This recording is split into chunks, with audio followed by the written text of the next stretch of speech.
If I told you that you could give me $1 today and tomorrow I'd hand you back 42, would you do it? Well, that's what an email list can do for you. Let me cut to the chase. You need to start an email list this year. Just think of where you could be after a whole entire year of you growing and serving it.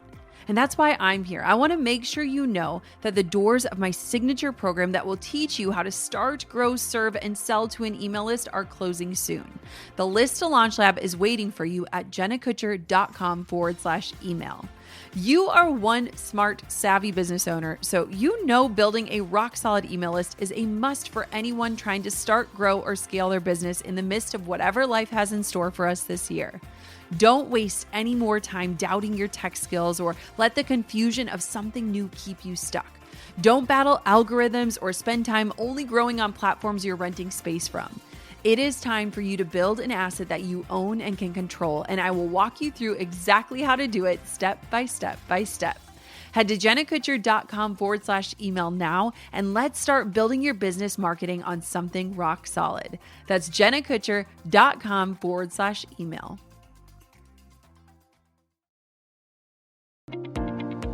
If you are getting negative feedback or criticism, congratulations. You're likely doing something that is hard or challenging, and I commend you for that. And you get to choose the role that it plays in your life and how you handle that. And so hopefully you got something out of this.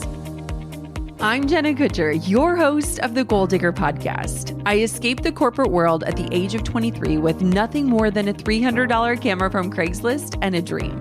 Now I'm running a 7-figure online business that feels even better than it looks, all from my house in small town Minnesota with my family. Here, we value time as our currency. We mix the woo and the work, and we are in the pursuit of building businesses that give us the freedom to live lives that we love. I've always loved turning big goals into reality, and I'm here to help you do the same.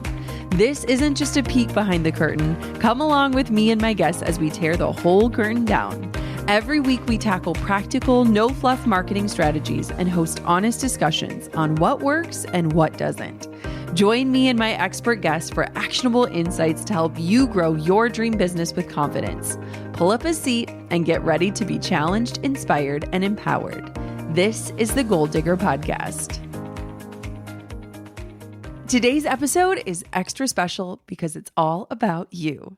That's right. This is an Ask Me Anything episode where I'm answering your questions straight from the voicemails you left me.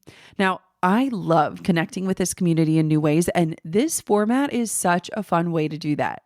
You all asked some amazing questions about everything from scaling your business and building a team to navigating work-life balance and health and dealing with criticism.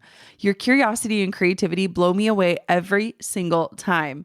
And I'm so honored to dig into these topics with you today. So you're going to hear your fellow goal diggers' voices throughout this episode, and I'll tackle their questions one by one. Whether you're a seasoned entrepreneur or just getting started, I promise there is something here for everyone. And I'm going to be answering these totally off the cuff, zero prep involved. Now, here's the best part about this. The fun is just beginning. My hope is to answer your questions every single month. So if you've got a question, dial 218-203-9660 and leave me a voicemail with your name, your title, and ask away with your question. Again, that's 218-203-9660. Your voice can be featured in an upcoming episode of the Goal Digger Podcast. I've also included the number in the show notes and episode description for easy access, and honestly, I cannot wait to hear from you. So grab a cup of coffee, pop in those earbuds, and let's dive on into this super special Ask Me Anything edition of the Goal Digger Podcast. Hey marketers, a quick question. When was the last time you actually enjoyed marketing? If you're feeling overwhelmed juggling content creation, lead generation, campaign tracking, and analytics, let me introduce you to a game changer, HubSpot. HubSpot combines the power of Marketing Hub and Content Hub, and it's all enhanced by Breeze, their built-in AI. Imagine taking just one piece of content and instantly remixing it for every channel. Imagine identifying your best leads with AI-powered scoring and having crystal clear analytics that simplify your reporting. HubSpot makes it easy to double your leads in just 12 months. We're talking about 192% boost in web traffic, 46% more deals closed, and 31% more deals created, all in one platform. Stop spreading yourself thin and start seeing big results. Visit HubSpot.com/marketers to get started for free. With HubSpot, you can reconnect with what you love most about marketing, being creative, building relationships, and most importantly, seeing results. That's HubSpot.com/marketers. Hi, this is Beck Metzbauer from Martinsburg, West Virginia, and I'm calling because I wanted to know, when you scale your business and you start growing your team, who is the best team member to hire first?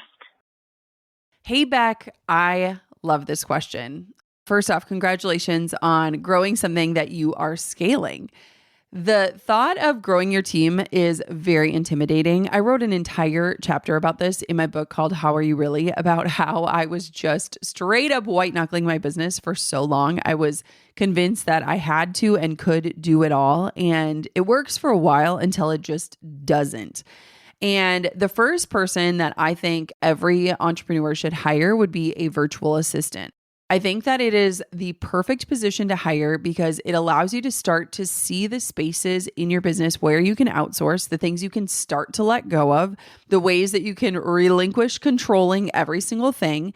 And it allows you to get back into the deep work. So a lot of the things that you can outsource to a virtual assistant is some of the busy work that is absolutely required in running a business. So things like email management, bookkeeping, data entry, appointment setting, management, whether it's like calendar management or helping manage with social media.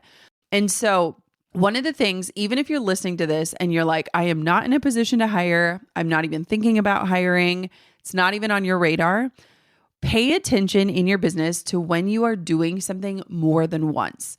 If you are doing something in a repeated way, that is a very good signifier that you could create a system or a process around it. And even if you're not in a position to hire yet, creating a system or a process around those repeated tasks then will give you the ability to someday hand that off to somebody else or to just streamline and make your business more efficient. So I would absolutely say a virtual assistant. I know a ton of listeners who have found their virtual assistants or their Pinterest managers or their social media managers or their brand photographers inside of our Goal Digger podcast community, which is on Facebook. So if you need help, you can always go there. We do different hiring posts where people can share what they're hiring for or who they're looking to hire. But I would definitely start with a virtual assistant. I think it's the best way to have somebody part-time to start to feel the freedom of letting go of some of those things that you've been managing on your own and to start to understand how it looks like to manage somebody else, which I think is sometimes one of the harder things about hiring. Okay, let's dive into the next question.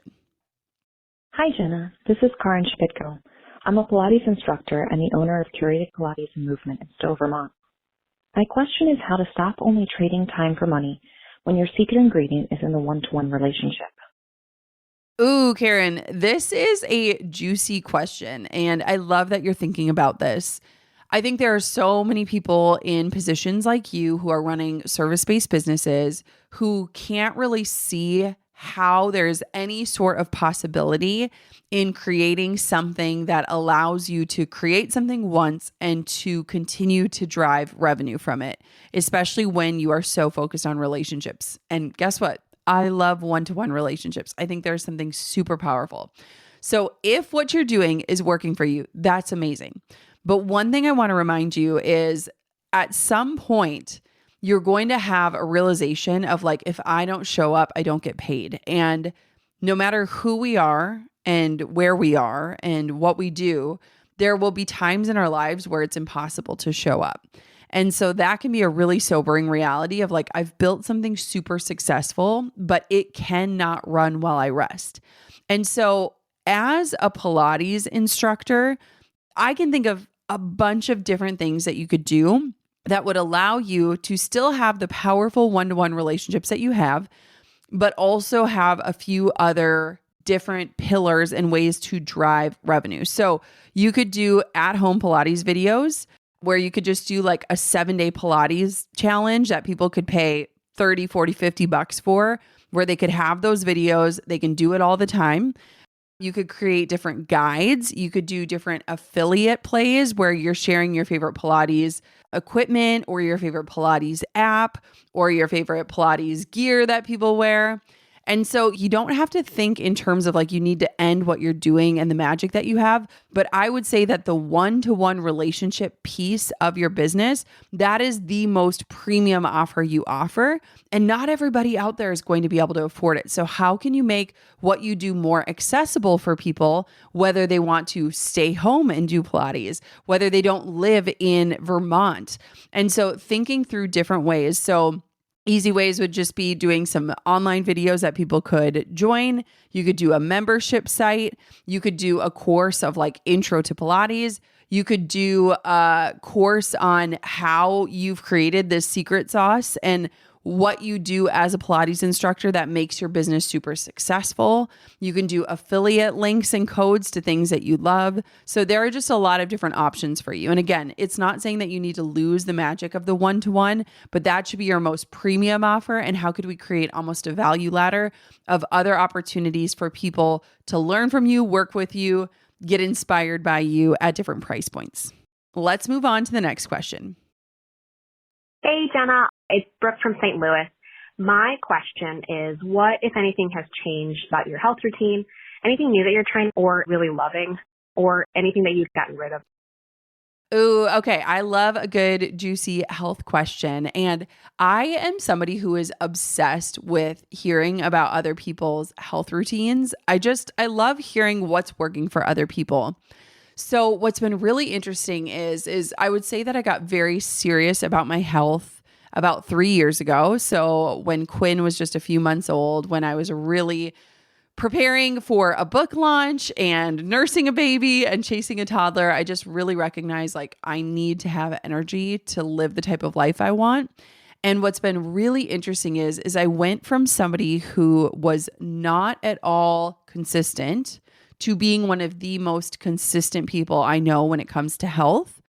And I often try to reverse engineer how that even happened, because now I've become the type of person who my priority is like, I just need to get a workout in today. Like last weekend, I was telling Drew like, hey, you go get your workout in and then I'm going to go in and get mine in. And it was so weird to me because I did a flashback in my brain of like, I used to hate working out. It was the last thing I did. It was the last thing on my to-do list. I was lucky if I worked out 2 days a week. And now it's like nearly every day. And it's not at all obsessive. For me, most days when I'm working out, I'm walking on my treadmill. So I try to walk on my treadmill for 30 minutes a day. A lot of times I'll respond to voice messages. So my best friends will get me where I'm slightly winded. I'm on the treadmill, but I'm chatting with them. I'll watch trashy TV shows that Drew will not watch with me. So shout out to the Real Housewives. I love you. Or I'll get work done. So I have a little desk that goes on my treadmill. But every day I walk for about 30 minutes. I walk at an incline. I've been doing more weightlifting. I'm trying P-Volve. I'm not totally sold on it yet, but I kept getting ads for it. And I was like, you know what? I'll give it a try. It looks interesting. It looks like kind of a mix of Pilates. There's different tools. Trying that. I love Melissa Wood Health's app. I love her workouts. I feel really strong and tight after those. And then when it comes to just daily overall habits, like even this morning, I'm looking on my desk right now. I have a 30-gram protein shake that I had this morning for breakfast. This one is Pioneer Pastures. They recently got stocked at Target, and my friend Kelly Levesque, who's a nutritionist, sent me a text because I'm like, I just need easy protein. And so I have a protein shake every morning. I make sure I get in 30 grams of protein. I sauna every single day. I cold plunge every single day. I have literally been so consistent over the last 2 years. I haven't missed a day of getting into my cold plunge since we built our home, which is pretty impressive. I lay on my PMF mat. I use my red light. And so I've just kind of baked those things in throughout my day, and I habit stack them so that it doesn't feel like it takes up a lot of time. In fact, I kind of just have it as a part of my routine. And as somebody with ADHD, I love to be moving throughout my house during the day. And so that is also super helpful. One thing that I've added as a new thing that I'm loving and I can't imagine my life without is mouth taping, which is so weird. I'm sure maybe you've seen it online where people literally tape their mouth shut at bedtime when they sleep to have them breathe through their nose. And it's interesting because I thought I would never be able to do it because I have a cyst on one of my sinuses and I've just never gotten it taken care of. And so when I first tried mouth taping, I literally felt like I was suffocating. Like it actually made me very claustrophobic and I couldn't do it. And then when I slowly learned how to regulate my nervous system and I would just put the tape on right before I was falling asleep as I was reading my Kindle, now it makes such a difference. I am sleeping so much better. I'm not waking up with dry mouth every 30 minutes and taking sips of water in the middle of the night. It has been such a game changer. And I just buy cheap mouth tape on Amazon. Like I don't have any fancy one. I don't have any affiliate link. I just buy this like cheap one that it looks like an X so that you can still kind of breathe through the sides if you need to. And the reason I like that one is because my kids often will need me in the middle of the night and it's really hard if you can't talk to them because your mouth is taped shut. So mouth taping has been an absolute game changer for me when it comes to health. Anything I've gotten rid of. So unfortunately, I need to get back on this habit. I used to be really, really, really consistent about meditating, and I would use this meditation ball that would vibrate in my hands that would just help my brain not be going in a million directions. And I just got out of that habit. Truth be told, I think I lost the charger and it just kind of fell off of my habits, but it's something I want to get back on. So I feel like I haven't been great at meditating. And the only other thing I haven't been great at is we've been trying to eat dinner earlier. We got into this habit of putting our kids to bed and then us as adults eating dinner together. And I love it for certain reasons. Like I feel like it's a little less chaotic. We get to focus on the kids get to eat. We're like more available for conversations. We're not running around as much. But sometimes that makes us eat pretty late because our kids kind of can push their bedtime sometimes. And so we've been trying to eat earlier. And that's kind of an area that we're working on as well. So I always love the health questions. I think it's great. One other thing that I'm loving is weighted vests. I've been wearing a weighted vest on the treadmill, and I feel like that's a really easy way to get a little extra strength and get a little bit of extra weight on your bones. But otherwise, I've just been really consistent. So if you want to listen to any past health episodes, 95% of what I've talked about in the past is still very true in my life. And I'm just really consistent with it right now. And it feels really good for me. Minnesota winters are not my skin's best friend. The freezing wind outside, the Sahara level dryness indoors will make anyone's skin cry for help. But I found a little miracle in a jar. It's called Osea's Undaria Algae Body Butter. Now, honestly, this body butter has become such a small but meaningful part of my self-care routine. After my shower, I take an extra minute to rub it in. I breathe in that fresh citrusy scent. It's like grapefruit and lime, but it also has this cozy feel to it. It has this hint of cypress and mandarin. I seriously wish you could smell it through the airwaves. Osea's Undaria Algae Body Butter is next level. It is thick, it's luxurious, and it absorbs so fast. Plus, it is not greasy at all, which is huge for me because I absolutely hate feeling sticky. My skin feels so soft and hydrated afterward, and I love that it's made with ingredients usually reserved for your face, like Undaria seaweed and ceramides. Treat yourself to clean, clinically tested skincare from Osea. And right now we have a special discount code just for our listeners. Get 10% off your first order site-wide using the code GOLDDIGGER at OseaMalibu.com. That's OSEA Malibu.com. Use the code GOLDDIGGER. It's 2025 and the B2B marketing world is noisier than ever. If your strategy this year doesn't include better ad targeting, your message could get lost in the shuffle. That's where LinkedIn ads come in. With LinkedIn's precise targeting, you can reach professionals by job title, industry, company, and more. You'll have direct access to and build relationships with key decision makers. I'm talking about 1 billion members, 130 million decision makers, and 10 million C-level execs. LinkedIn generated 2 to 5 times higher return on ad spend for the tech industry compared to other social platforms. No wonder 79% of B2B marketers say LinkedIn delivers the best results for paid media. So if you're ready to work with a partner who respects the B2B world you operate in, LinkedIn Ads is the way to go. Start converting your B2B audience into high quality leads today. We'll even give you $100 credit on your next campaign. Head to linkedin.com/goal to claim your credit. That's linkedin.com/goal. Terms and conditions apply. LinkedIn, the place to be to be. Hi, Jenna. My name is Melissa Henning Frank, and I'm from Saukville, Wisconsin. My question for you is, how do you handle negative feedback or criticism about your podcast? Okay, this is a fun question and not so fun. I recently saw something that said, like, if you want to be on the fast track to healing yourself, start a business. And I kind of chuckled to myself because it's so true. Entrepreneurship just forces you to hold up a mirror to all of your insecurities. It forces you to work on the parts of you that are easily triggered. It makes you really start to see, the younger versions of you who were broken or needed different support at different times in your life.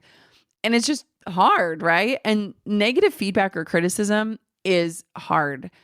I definitely have gotten a tougher shell over the years, which is both beautiful and kind of sad at the same time. I think it's just the reality of being somebody that's doing the work on the internet where it's just open for interpretation and criticism.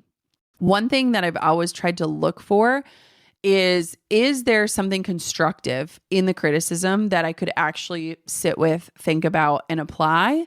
Or is it just straight up criticism? Like, where is that coming from? Because oftentimes you can learn a ton from feedback and criticism. And I have always been someone who is curious as to how I can do better, what I can do better, where I'm falling short. And so it's interesting because as the years go by, I can often see that person's perspective or that person's point of like, oh, I did say that wrong. I should have said that differently. Or, oh, that probably is really annoying. I'm really sorry about that.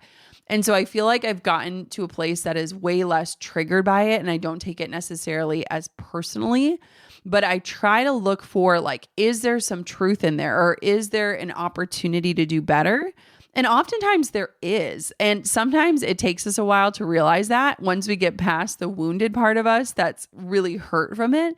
But what I think is beautiful is that we all have opinions. And when I think of my friend Mel Robbins and her let them theory, it's like, if it's just straight up criticism, like let them misunderstand you. Like let them be upset about what you're doing. Let them think that you're doing something wrong. Just let them and let go of that stuff. But I also think there's so much ownership there as to what you want to do with that. Do you want to learn from it? Do you want to grow from it? Is there an ounce of truth in it? Now, the one thing I will caution is if you let negative feedback or criticism become the filter you put all of your work through, you're never going to put your work out there, right? And so if you are so fixated on the critics that you just straight up stop creating, stop posting, stop sharing because you're paralyzed by it, then that is where it can get really dangerous and you're letting them win. And so you want to keep speaking to your fans. You want to keep speaking to the people who are supporting you. And then you also just want to see, is there an opportunity for improvement or consideration from that feedback or criticism? And so I am always paying attention. I know I don't get everything right. I know I've said things and changed my mind on them. I know I've tried out different ad formats and different partner formats on the podcast. And I read the reviews. And so it matters to me to just have my ear to the ground and to understand how I'm being perceived or where I could work. And I think that over the years, it's helped me to get better at my job, but to also continue to learn and have empathy and understanding for where other people are coming from. So if you are getting negative feedback or criticism, congratulations. You're likely doing something that is hard or challenging, and I commend you for that. And you get to choose the role that it plays in your life and how you handle that. And so hopefully you got something out of this. Hey, Jenna. My name is Allison Caffrey. I am calling in from Colorado Springs, Colorado. So I help business owners plan maternity leave, and I've noticed that in this season, most business owners either over-prepare or under-prepare for the season. And I'm really wondering what key things you did to set boundaries when you had your girls and you wanted to make sure that you still were creative inside of your business and you really honored that time with your family? I absolutely love this question. And Allie, I've got to say, I always see you in my comment section. And I really appreciate you being a part of this community. So thank you so much for asking. And maternity leave is something that I think should be talked about more, especially in the space of just women in business, because I totally agree with you. I think people are either way over prepared and then they're like, sitting there like, okay, what do I do now? Like, I'm so bored. Or they're underprepared and they're incredibly stressed and they're working through what should be such a sacred time as a family. So when I did my maternity leaves, I basically worked all the way ahead so that I didn't have to show up for anything. So I helped prep content for the podcast for 3 months, for email, for the blog. Like basically everything was set and ready to rock. And I did not need to come online or lift up my head or do anything I didn't want to do. And I loved that option because I think what was so beautiful about that is knowing that I didn't have to do anything really released the stress and pressure of feeling like I needed to perform or show up. But it also left space for me to do things that I wanted to do. Now, this looks different for literally every single person based on your situation, based on your birth, based on the role that you play in a company. But for me, once I had my first daughter, Coco, I was kind of bored because I went from running so hard, so fast to get prepped for it to not having any work to do. And newborn babies sleep an awful lot, like 20 hours of the day.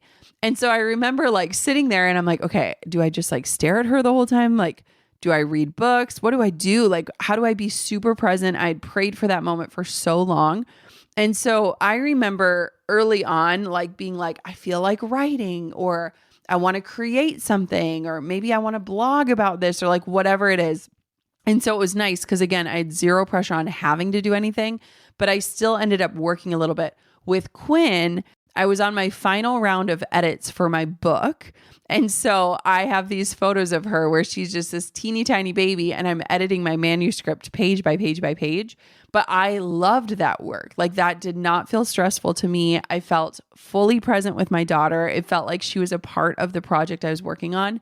And so I would just say, making it and setting it up so that you set expectations as to what people can expect from you while you're off. You do as much as you can to anticipate what is needed from you and what you can prep in advance. And then you just leave space for if you want to show up, you can. If you don't want to, you don't have to. I think that to me is the ultimate freedom as an entrepreneur. It's funny because last year, my team, we did a really light summer. So June, July, and August were really, really light for work. And I was teasing them and I was like, we should pretend like I am having a baby in June so that we all work ahead so that summer can be even lighter, because there was something really beautiful about kind of having that sprint, that hard work in prep, but then having a ton of lightness. And so we were kind of laughing about that because I'm like, I've done it before, I can do it again. But that was beautiful. And then when it came to boundaries, I didn't have any work trips on my calendar. I ended up with both daughters taking trips with them early on because I felt great and I felt ready and I felt prepared. I took Quinn to Napa with me and it was just her and I, and it was to work on my book launch. And so that was a beautiful experience, super memorable. One of my friends texted me a photo of that from the other day when she was just this teeny tiny fuzzy head baby.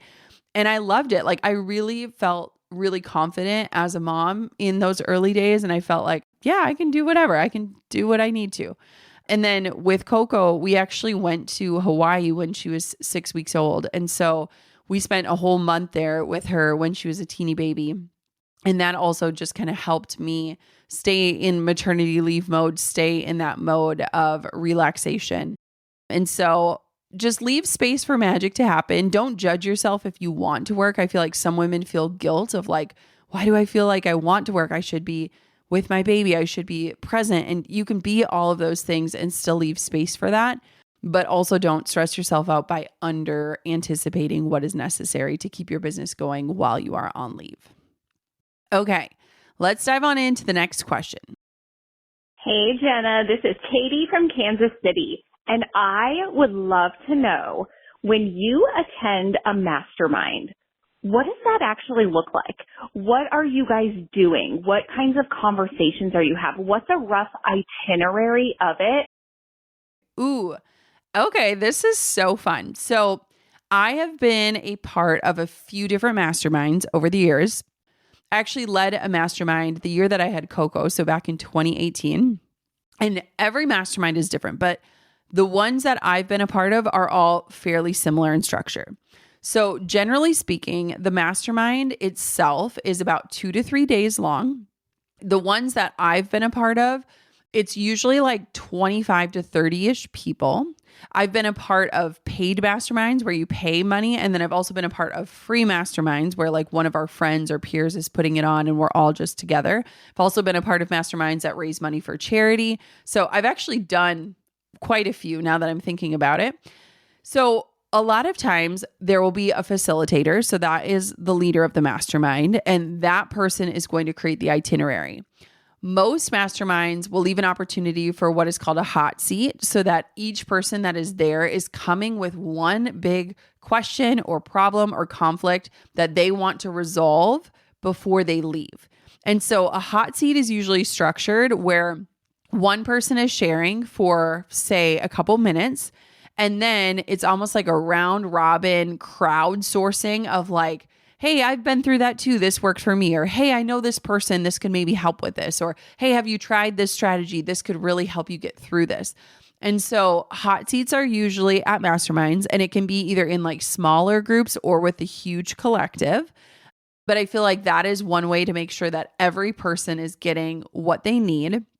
A lot of times people will present on a specific topic and then leave room for a Q&A. So it's usually a topic that everybody can benefit from. Some topics off of the top of my head, we've done like different email funnels. We've done different growth strategies. We've done topics like AI. We've done topics like team and hiring and team values. So it can kind of run the gamut. And usually that will be based on kind of what is the theme of the mastermind or what are people struggling with. A lot of times the facilitator will bring in other people who are experts to teach on what they're an expert in. And generally it's a topic that everyone can benefit from. I've been at ones where one of the leaders brought in one of their like health professionals and we went deep on health and women's health and what could benefit women's health. I remember one of the masterminds I was in, like a famous YouTuber came in and shared more of their process and how they create their videos and what they do. And so again, masterminds can look different, but the main theme is it leaves a lot of space for learning. It leaves a lot of space to ask questions. And one of the magical things about masterminds is the conversations that happen naturally when things aren't being facilitated. So at the dinners, at breakfast, in the hotel lobby, like I've had one where like everybody came back to my hotel room after. We had like a group of women and we were like on our computers, like showing each other like our QuickBooks or like walking through like, here's exactly how I do this. And so there's a lot of room once you have those connections to continue making magic outside of the formal mastermind setting. But typically speaking, they're a couple days long. It's a space where I often find that people kind of show up and they feel like they've got it all together. Like you feel like, why am I here? I'm so underqualified. And then by the end of it, you start to see people's vulnerabilities. You start to hear about their challenges and you kind of feel like it's this collective working together to overcome things. And a lot of beautiful, deep relationships come out of that vulnerability. And a lot of accountability also comes out of mastermind. So I remember the first mastermind I ever joined, we would have to set down these goals. And then the next time we met up a few months later, we'd have to stand up and share, here's exactly where I'm at and here's how I'm doing with those things. And just knowing that like, I'm going to have to report back on this and let people know where I'm at with this goal, that really makes you show up and do the work. So that's kind of the gist of it. Again, every mastermind is different. Every leader handles it differently, but that is basically the ones I've been a part of. That's kind of been the format. It is so easy to lose track of subscriptions. Like, we've all been there, signing up for free trials or services we barely use anymore, and then months later, realizing how much money is quietly slipping through the cracks. Those forgotten subscriptions add up fast, and that's where Rocket Money comes in to save the day.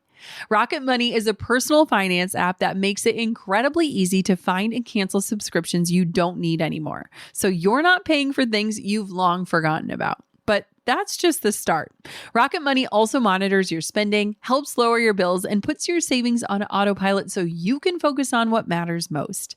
Their dashboard is basically like a command center for your finances. You can see all your accounts in one place, set budgets, track spending trends, and even get alerts if a bill goes up.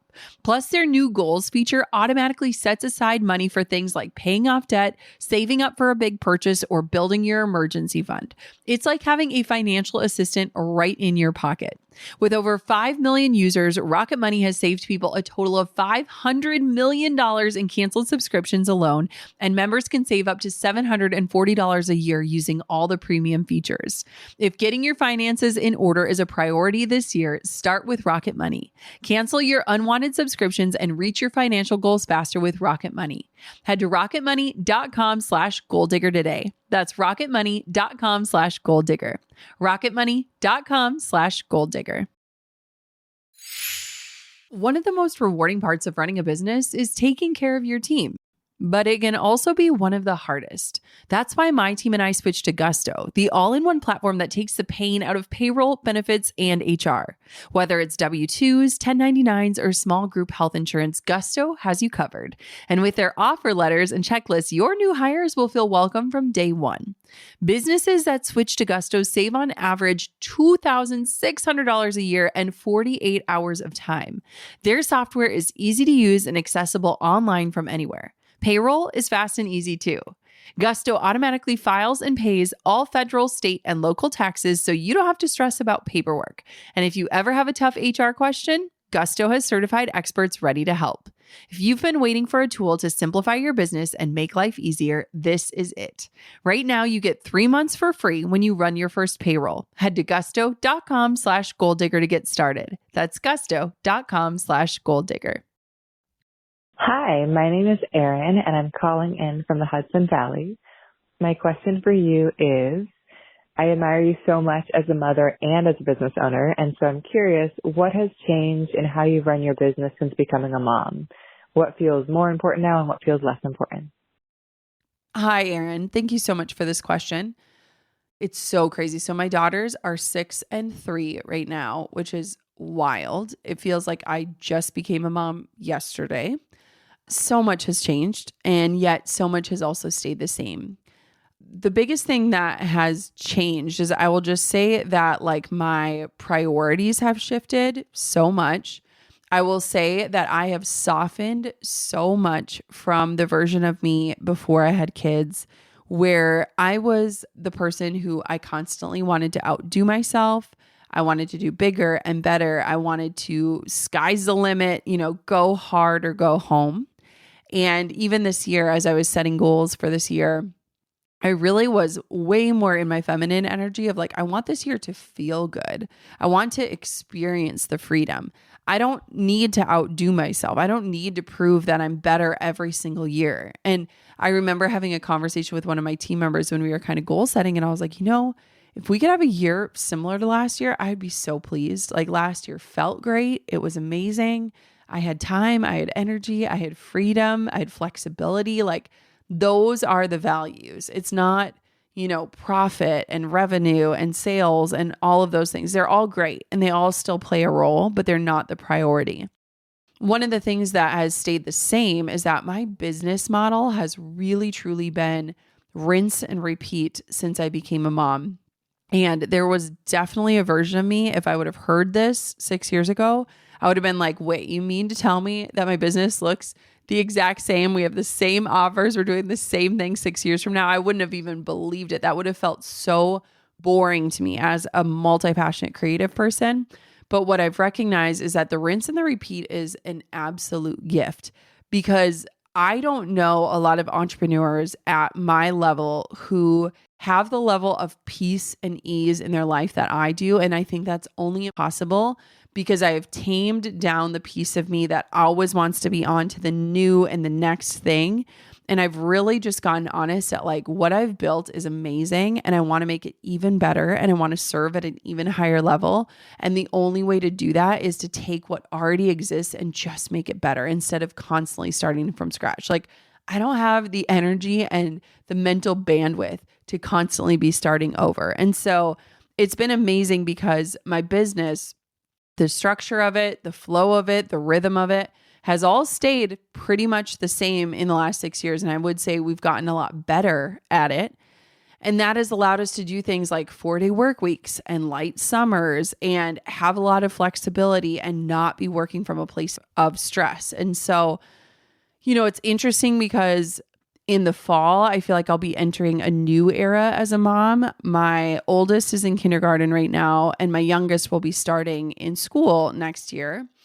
And it's going to be so weird to have a quiet home. Like I've just gotten so used to working with a kid at home, Drew at home. Like we just kind of do life together.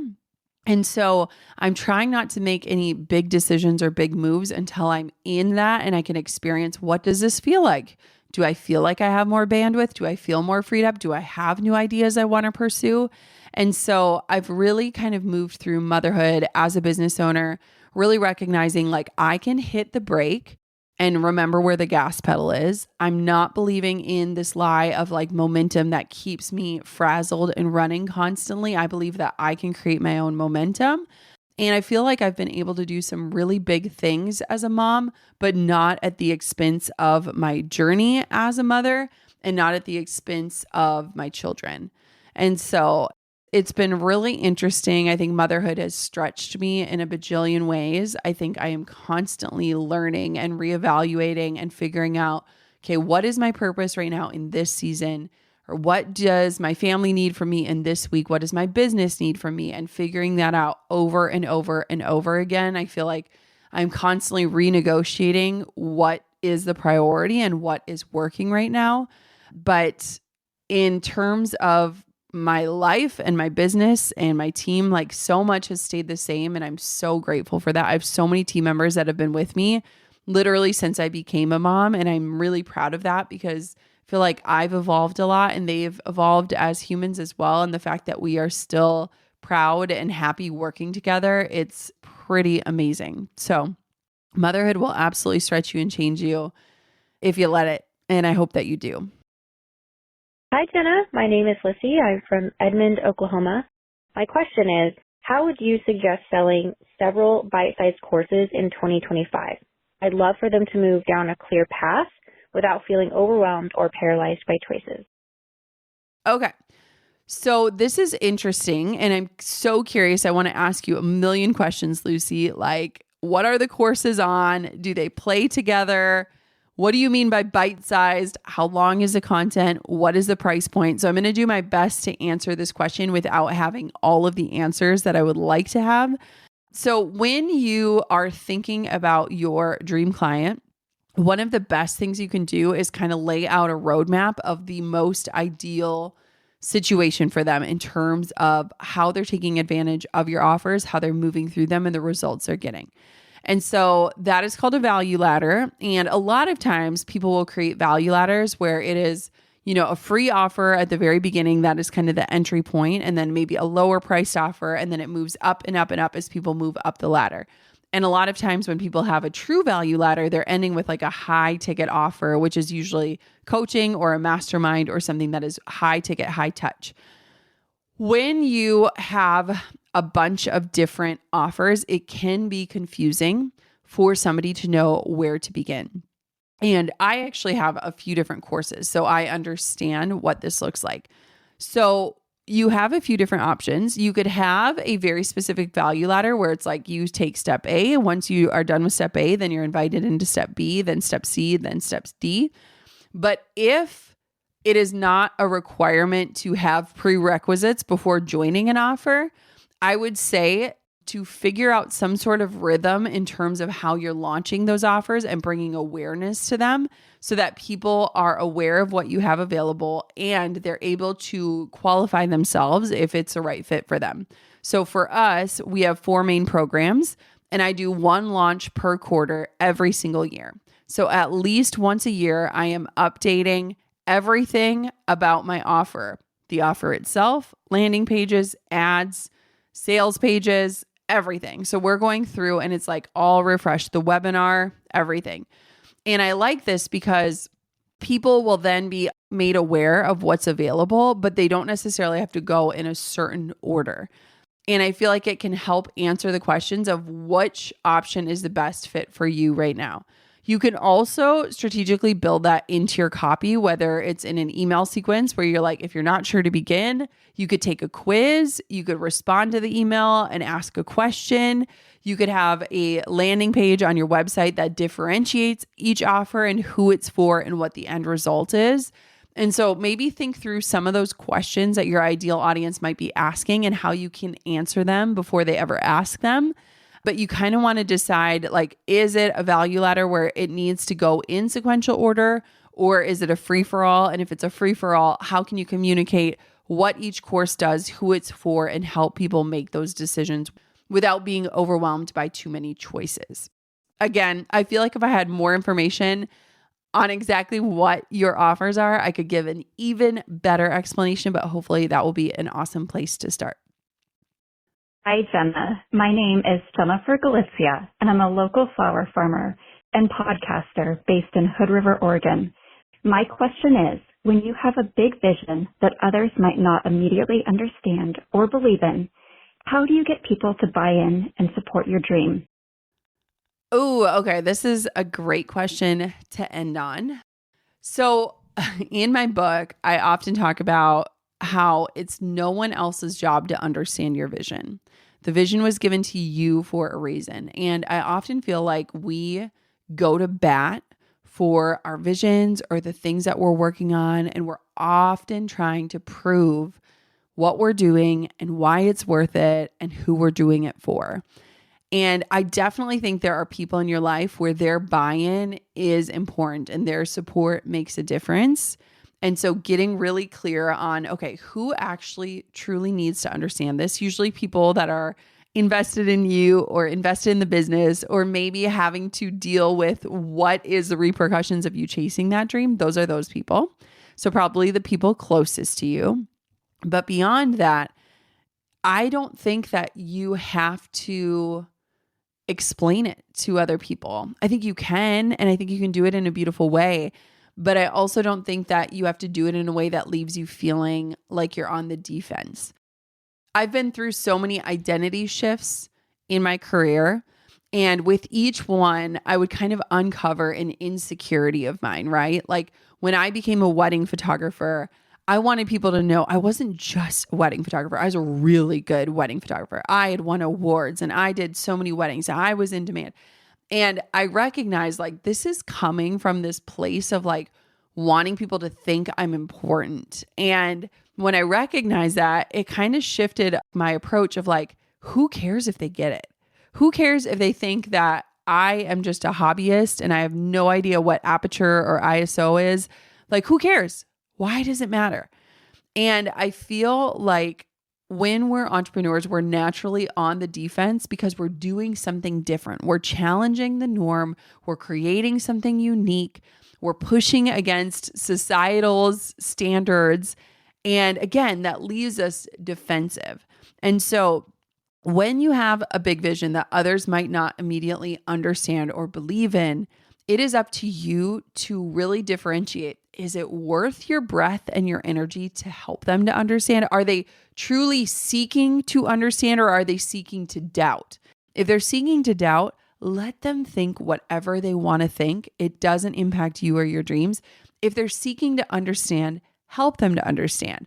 And that has been a huge differentiation for me because I feel like I went through this period of my life where I just didn't even let anybody into what I was doing work-wise. Like I just had written it off like, well, they're not going to understand. And I told myself that. That was a lie I was telling myself, is that they don't get it anyway, so why even try? But there were people in my life who genuinely wanted to understand, to be a part of the work I was doing, to really have kind of the behind the scenes scoop. And me telling myself that they don't really know or they're not going to get it, I never gave them an opportunity to understand it. And so the people that are worth it Give them the opportunity to understand that. Share that vision, but understand they might not fully get it, and that's okay. For the people who are just set on doubting you or questioning you or putting seeds of doubt and planting them within you, let it go. Let them think what they want to think, and you just keep your head down and do your work. There are so many different times in entrepreneurship where I feel like you have to just put your head down and do the work and put the blinders up and not look at what anyone else is doing or saying around you. And one of the biggest pieces of being successful is having the discernment as to when to put your blinders up and when to let people in. And I think that you probably already have that within you. You might just need to tap in to really check in with yourself about who is worth letting into the dream, and remembering that it is no one else's job to understand your vision. The vision is yours. It was given to you for a reason. You will be the one in pursuit of it. You will be the one doing the work. And so all that matters is that the vision is clear for you and you alone. All right. That was so much fun. Thank you so much to everyone who called in, who shared their insightful and thoughtful and inspiring questions. I had an absolute blast. And I just want you to know, like, this Goal Digger community is the heart of this podcast. And so I love so much hearing your voices, digging into what's on your mind, answering your specific questions. It means the absolute world to me. So if I didn't get to your question this time, do not worry. We're going to be doing more of these episodes.